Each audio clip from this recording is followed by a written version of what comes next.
Good day. Today I'd like to discuss the importance of assessment theory and the value that it adds to a teacher's toolkit. Assessment theory allows the teacher to extract valuable data and information that should be used for the basis and the importance of classroom processes and outcomes, student study and work patterns, students' understanding of what they are learning, and the teacher's instructional and grading decisions. There is a wide variety of assessments that the teacher may utilize to extract these data. The types of assessments that teachers could take advantage of are formative assessments. Formative assessments are integrated parts of teaching and learning. Summative assessments, diagnostic assessments, dynamic assessments, synoptic assessments, critical referenced assessments, to name a few. From these type of assessments, you find the more common ones used by schools. For example, the diagnostic assessment.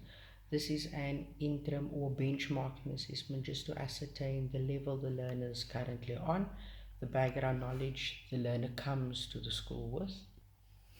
And this is in comparison to the formative assessment, whereby the formative assessment is used during in-class activities or after lessons, just to ascertain where the learner is regarding the new information that has just been shared. So maybe clickbait questions, maybe on a weekly quiz or 1 minute reflection, a writing assessment, or a homework activity on a project or sort. This forms part of a formative assessment, whereby one can look at the summative assessment, and the teacher can utilize this to ascertain the progress of a learner. For example, final essays, final presentations, for the students' final report card for the end of the year, or a midterm exam, to then really sum up the learner's progress and knowledge as to where the learner is.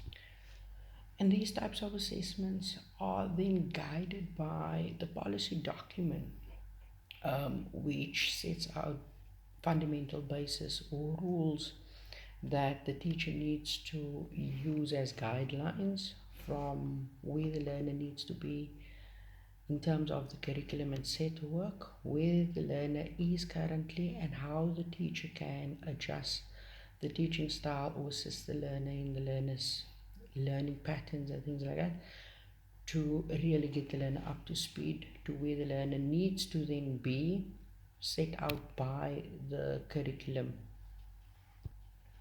And this will then go through the process of the teacher teaching, the learner learning, and being assessed on a regular basis via either formative assessments on a day-to-day activity basis, or on a weekly basis, or on a more formal summative assessment close to the end of the term, in measuring where the learner is at in accordance to the set curricular work.